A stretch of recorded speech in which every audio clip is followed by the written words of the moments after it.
Pre-colonial era, pre-19th century, before the arrival of European colonizers, Kenya's territory was inhabited by diverse indigenous communities, each with its own culture, languages, and social structures. These communities, such as the Kikuyu, Luo, Luya, Maasai, and others, engaged in agriculture, trade, cattle herding, and hunting-gathering. They had established sophisticated societies with systems of governance, trade routes, and spiritual beliefs that were deeply connected to the land. Arrival of Arabs and Portuguese, 15th to 16th century. The coastal regions of Kenya attracted Arab traders due to their strategic location for Indian Ocean trade routes. Arab merchants established coastal trading posts and introduced Islam to the region. In the early 16th century, Portuguese explorers, led by Vasco da Gama, arrived in East Africa seeking a sea route to India. They established control over some coastal areas, but faced resistance from local communities and were eventually driven out by Arab forces. British colonization, late 19th century. The scramble for Africa by European powers led to British dominance along the East African coast. The British East Africa Company, later replaced by direct British rule, extended control over Kenya's coastal areas, prompting resistance from indigenous communities. In 1895, the British government established the British East Africa Protectorate, laying the groundwork for formal colonization. Construction of Kenya-Uganda Railway, 1896 to 1901. The British colonial administration embarked on the construction of the Kenya-Uganda Railway, also known as the Lunatic Express, to facilitate trade and administrative control. The railway, stretching from the coastal port of Mombasa to Lake Victoria, played a crucial role in opening up the interior of Kenya to European settlement, leading to the establishment of towns and farms along its route. Mau Mau Uprising, 1952 to 1960. The Mau Mau Rebellion, primarily led by members of the Kikuyu ethnic group, emerged as a response to British colonial oppression, land dispossession, and political marginalization.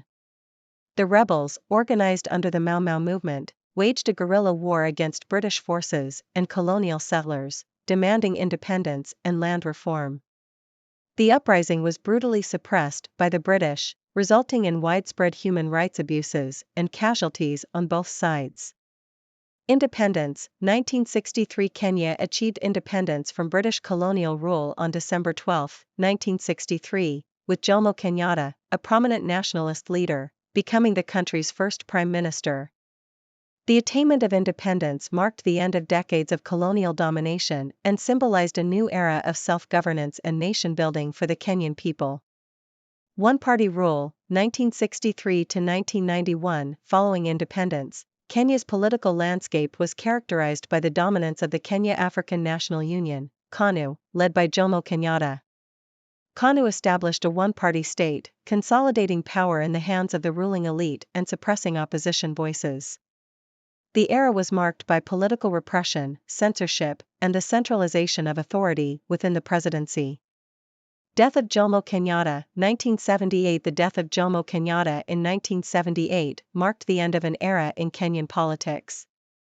Kenyatta's leadership had shaped the early years of independence and laid the foundations of the post-colonial state. His passing led to a period of political transition and uncertainty as the country grappled with succession issues.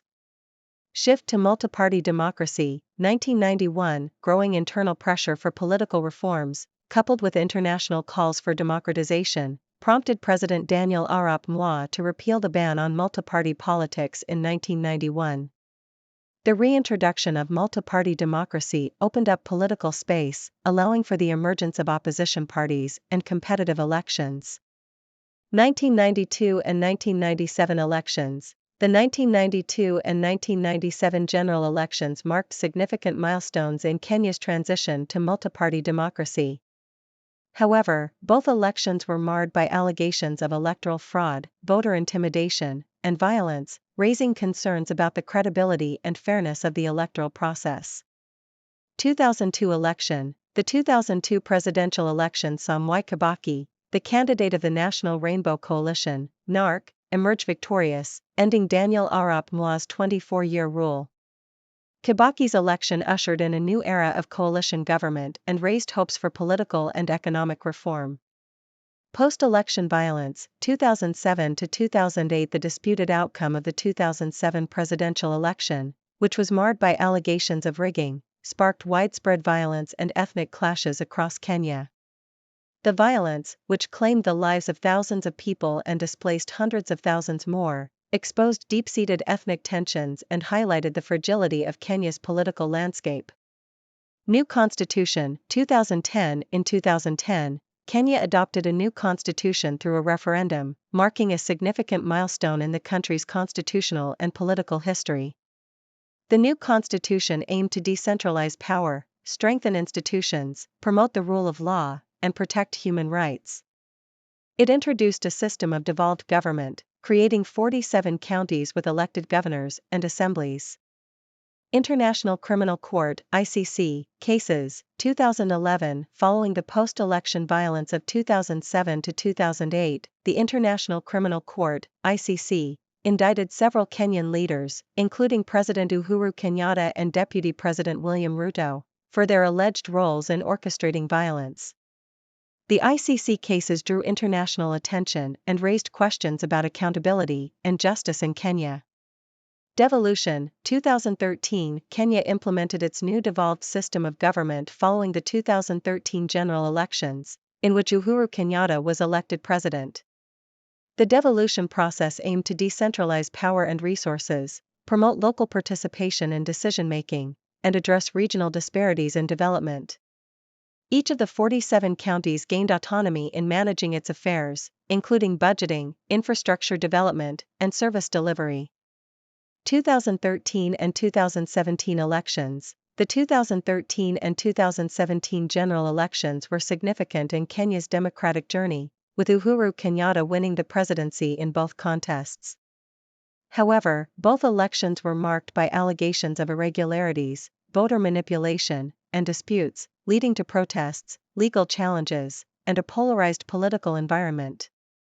Infrastructure development. In recent years, Kenya has prioritized infrastructure development as a key driver of economic growth and development. Major projects, such as the Standard Gauge Railway, SGR, the expansion of ports in Mombasa and Lamu, and the construction of modern highways and airports, have been undertaken to enhance connectivity, facilitate trade, and attract investment. ICT and Innovation Hub, Nairobi, Kenya's capital city, has emerged as a leading hub for technology and innovation in Africa. The city's vibrant startup ecosystem, fueled by a young and tech-savvy population, has attracted investment from both local and international sources. Nairobi is home to numerous tech hubs, incubators, and accelerators, fostering entrepreneurship and driving innovation in various sectors, including fintech, e-commerce, and health tech. Terrorism threats. Kenya has faced security challenges from terrorist groups, most notably Al-Shabaab, an Islamist militant group based in neighboring Somalia. Al-Shabaab has carried out numerous attacks on Kenyan soil, targeting civilian and government institutions, as well as tourist destinations and transportation hubs. The attacks have claimed the lives of hundreds of people and caused significant social and economic disruption, posing a persistent threat to Kenya's stability and security. COVID-19 pandemic, 2020 present. The outbreak of the COVID-19 pandemic in 2020 presented unprecedented challenges for Kenya, as it did for countries around the world. The Kenyan government implemented various measures to contain the spread of the virus, including lockdowns, curfews, and travel restrictions. The pandemic has strained the country's healthcare system, disrupted economic activities, and exacerbated social inequalities, highlighting the need for effective public health responses and socioeconomic support measures.